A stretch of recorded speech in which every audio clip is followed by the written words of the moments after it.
মুখ্যমন্ত্রী মমতা বন্দ্যোপাধ্যায়ের এমআরআই করা শেষ হয়েছে।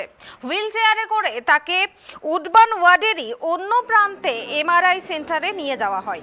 এমআরআই করার পর সন্ধে 7টা নাগাদ তাকে একটি কেবিনে আনা হয়েছে।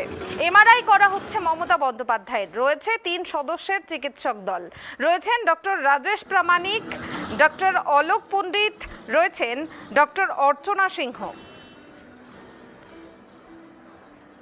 বিস্তারিত জানবো এই মুহূর্তে আমার সঙ্গে টেলিফোন লাইনে জুড়ে আছেন ট্রাইব টিভির প্রতিনিধি কলকাতা থেকে রাজীব দত্ত।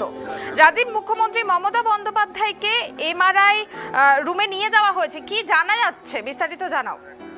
প্রথমেই বলি, মুখ্যমন্ত্রী মমতা বন্দ্যোপাধ্যায় তার এমআরআই, যেটা ডাক্তাররা প্রথম প্রেসক্রাইব করেছিলেন যে এমআরআই করতে হবে কারণ তার আঘাতটা কোথায় সেটা নির্দিষ্ট করতে, এবং এমআরআই করা হয়েছে।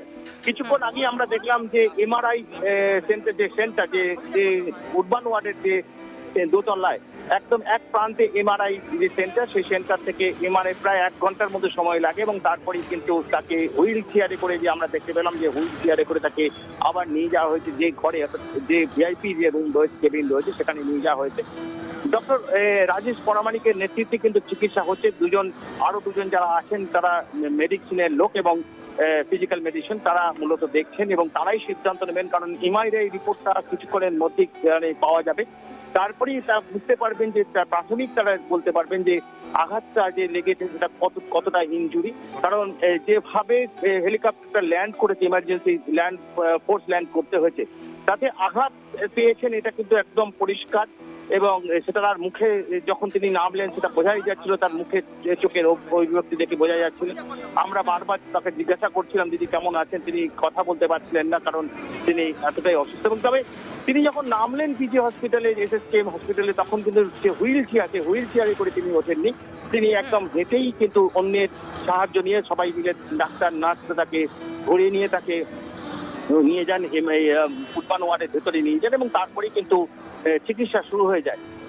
তার যে চিকিৎসার জন্য, যেহেতু যখনই তিনি এয়ারপোর্টে নামবেন এবং এয়ারপোর্ট থেকে কিন্তু আসার আগে কিন্তু একদম উডবান ওয়ার্ডকে সাজিয়ে রাখা হয়েছিল, সমস্ত রকম প্রস্তুতি রাখা হয়েছিল। সিনিয়র ডাক্তার ছিলেন ডক্টর রাজেশ প্রামাণিক, তিনিও চলে আসেন, সমস্ত সিনিয়র ডাক্তার আছেন, এবং মুখ্য সচিব আছেন, স্বরাষ্ট্র সচিব আছেন, তা মুখ্যমন্ত্রীর প্রধান সচিব গৌতম সান্যালকে আমরা দেখলাম, সমস্ত পদস্থ অফিসার, কলকাতার পুলিশ কমিশনার তিনি ছিলেন, সমস্ত পদস্থ অফিসার, এবং তার ফিরাদ হাকিম আজকের মন্ত্রী তথা মেয়র তিনি আসেন, মালা রায়, দেবাশিস কুমার সবাই ছিলেন এবং অপেক্ষা করছিলেন। ডাক্তাররা, তারা সবাই, নার্সরা তারা অপেক্ষা করছিলেন এলি যাতে দ্রুততার সঙ্গে চিকিৎসা শুরু করা যায়, এবং আসা মাত্রই কিন্তু SGCN ঠিক 5:10 নাগাদ, 8:10 নাগাদ তিনি ঢোকেন, এবং তারপরে কিন্তু সরাসরি তাকে নিয়ে যাওয়া হয়, ডাক্তাররা চিকিৎসা শুরু করে দেন।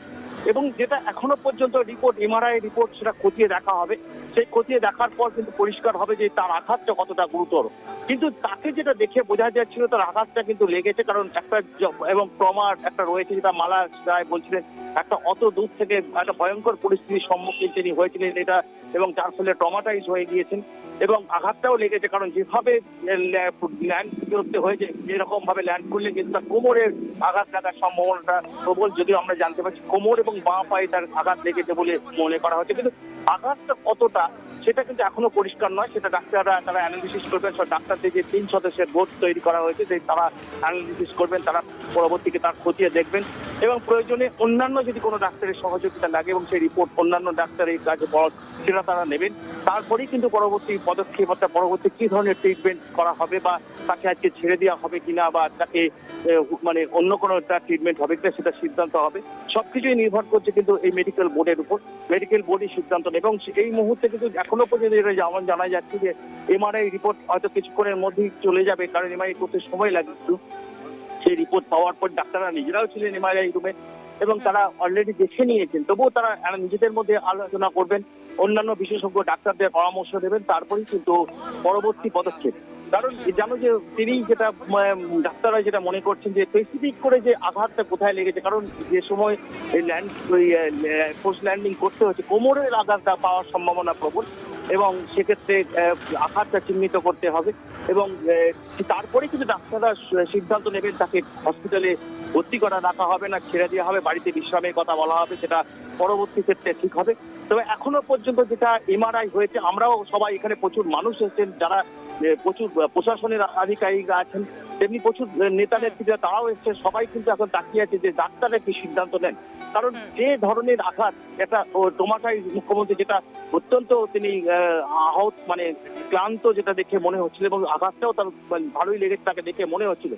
তাই এই বিষয়টা অপেক্ষা করতে হবে। আপনাদেরকে জানিয়ে রাখি, মুখ্যমন্ত্রী মমতা বন্দ্যোপাধ্যায়ের এমআরআই করা শেষ হয়েছে এবং তাকে হুইল চেয়ারে করে উডবান ওয়ার্ডেরই অন্য একটা প্রান্তে এমআরআই সেন্টারে নিয়ে যাওয়া হয় এবং এমআরআই করার পরে সন্ধে 7টা নাগাদ তাকে একটি কেবিনে আনা হয়েছে এবং এখনো অবধি এই এমআরআই এর রিপোর্ট কিন্তু পাওয়া যায়নি।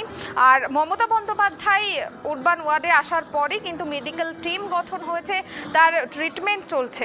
জানিয়ে রাখি আপনাদের, মমতা বন্দ্যোপাধ্যায় উত্তরবঙ্গে ছিলেন পঞ্চায়েত নির্বাচনী প্রচারে এবং তার হেলিকপ্টার কিন্তু দুর্যোগের মধ্যে পড়ে এবং জরুরি অবতরণ হয় এবং সেই সময়ই হেলিকপ্টার থেকে নামতে গিয়ে তিনি পায়ে ও কোমরে চোট পেয়েছেন।